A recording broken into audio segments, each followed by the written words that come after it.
Hello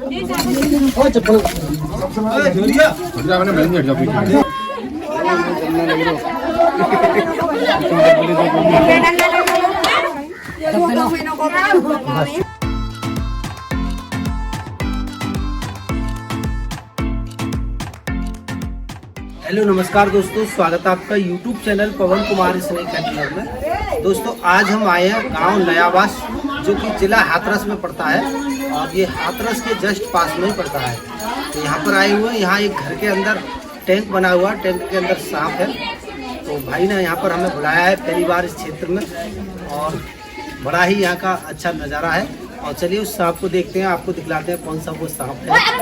और यहाँ काफ़ी सारे लोग आ चुके हैं सांप को देखने के लिए। तो चलिए ढूंढते हैं उसको और दिखलाते हैं आपको।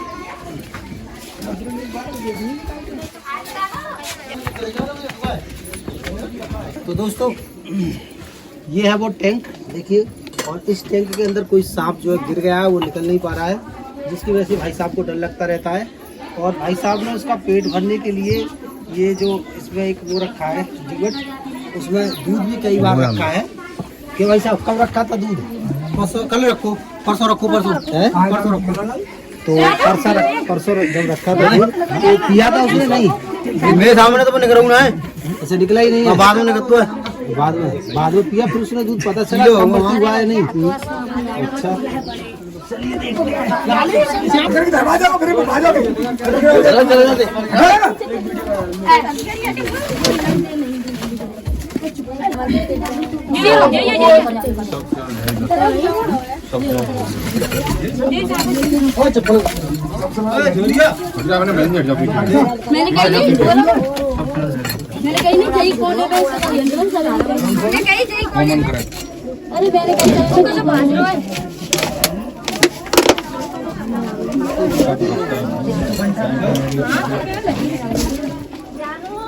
वीडियो बना दे ना निकल के आओ पल्ली पर जाइए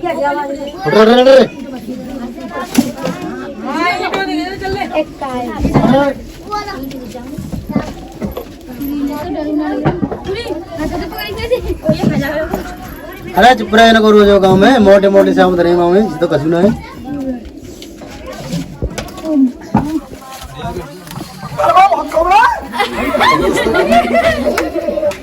दोस्तों यहाँ से मिला ये सांप। ये है तो बहुत ही छोटा सा और काफी वीक हो रहा है, लगता है इसको काफी दिनों से कुछ खाने पीने को नहीं मिला है। इसके अंदर इसके लिए पर्याप्त शिकार नहीं मिले हैं करने के लिए। ये दूध नहीं पीते हैं दोस्तों, ये सिर्फ और सिर्फ मांसाहारी जीव है। कीड़े मकोड़ों को खा करके अपना पेट भरता है, और ये सांप को भी सांप खाता है। देखने हमारे को और ये जो सांप है हमारे देश का सबसे जहरीला सांप होता है दोस्तों, पहचान कर लीजिएगा इस सांप की। ये जो सांप है हमारे देश का सबसे जहरीला सांप है, जिसे इंडियन कॉमन करंट के नाम से जानते हैं। अगर ऐसा सांप किसी को काटता है तो उसकी जान इंसान की केवल हॉस्पिटल में ही बच सकती है, किसी बाबा या वैद्य हकीम उसका इलाज नहीं कर सकता। ऐसे सांप के कांटे पर इंसान की जो है मौत तय होती है अगर वो हॉस्पिटल ना जाए। बड़ी चाची रात लकड़ियां। और सबसे बड़ी बात यह है कि अगर हॉस्पिटल जाया भी जाए तो कितने समय में जाया जाए। ऐसा सांप काट ले तो तुरंत बिल्कुल देरी किए बिना, चाहे अपनी गाड़ी हो या पड़ोसी की गाड़ी हो, मांग करके लेकर के जल्दी से जल्दी हॉस्पिटल में जाना चाहिए, क्योंकि इसका जहर बहुत तेजी से फैलता है तो अम्मा बच्चा ही है। हाँ है तो बच्चा ही, इससे काफी मोटे मोटे और ये बड़े बड़े सांप हो जाते हैं। हाँ डरने की तो ये चीज है, डरना चाहिए, इस सांप से डरना चाहिए। जो घोड़ा पछाड़ है उससे मत डरो, लेकिन इस वाले सांप से जरूर डरो।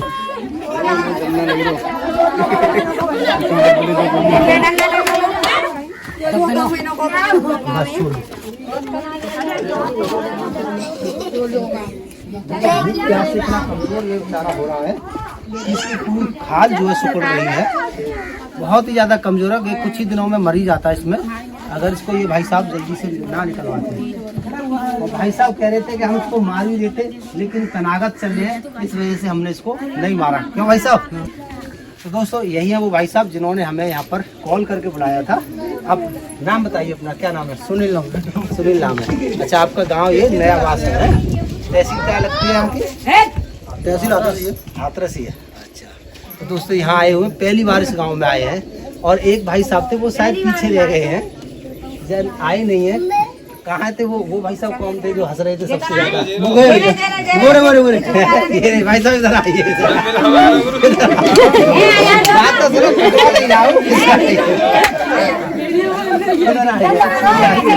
चलो मैं सांप को बंद कर दिया, तुम तो आओगे। मैं सांप को बंद कर देता हूँ।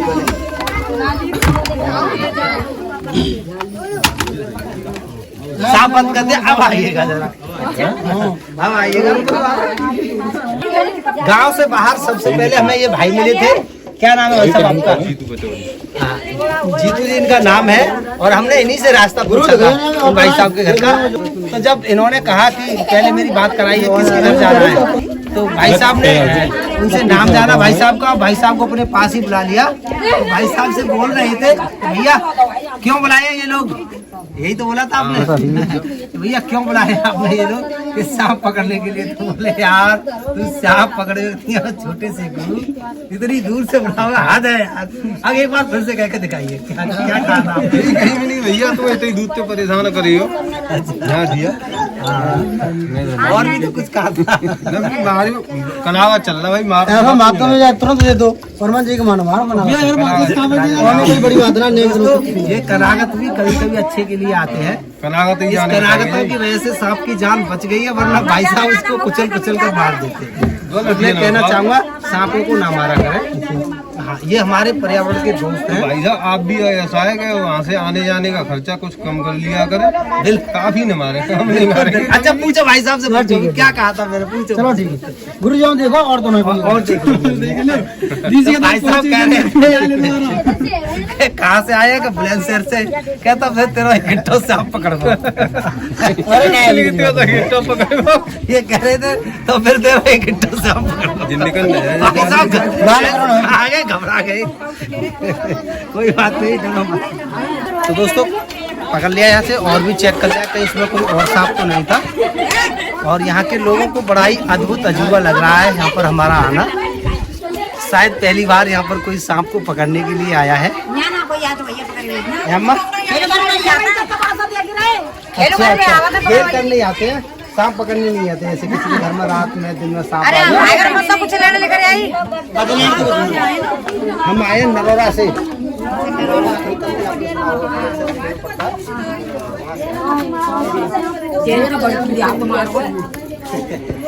चलिए दोस्तों चलते हैं। भाई साहब बता रहे हैं यहाँ पर यहाँ भी एक स्कूल के अंदर सांप और बता रहे हैं, वहाँ भी चेक करते हैं चल करके। और मैं कहना चाहूँगा देखो यहाँ सभी गांव के ज़्यादातर लोग खड़े हैं। बरसात के सीजन में एक तो आपसे ये रिक्वेस्ट है कि ज़मीन पे ना सो। जब तक बारिश का सीजन है कोई भी ऐसे ज़मीन पे सो जाते हैं ना, ज़मीन पे ना सो। इन दिनों सांप सबसे ज़्यादा रैंक करके घरों के अंदर आते हैं। उस बीच अगर कोई इंसान मिल जाता है तो वो काट लेते हैं। ज़्यादातर मौतें ही हो रही है सांप से काटने से। ज़मीन पर ना सोए, और चारपाई पे भी सोते हैं तो कोई कपड़ा लत्ता आपका नीचे ना लटक रहा हो, और एक दीवार से थोड़ा हटा करके चारपाई को बिछाओ। बेड बिस्तरों पे चढ़ के ही ज़्यादातर लोगों को सांप काट रहे हैं और ज़्यादातर लोग मर रहे हैं। तो इस वजह से जो है थोड़ी सी सावधानियाँ है वो आप लोगों को बरतनी है। बारिश के सीज़न में फिर चाहे जैसे मर्जी का है सोए, लेकिन चौमासे में कोई भी ज़मीन पे ना सोए, और अपनी चारपाई वगैरह को थोड़ा दीवारों से हटा करके, दीवार का सहारा लेकर चारपाई पे आसानी से आप चढ़ जाए।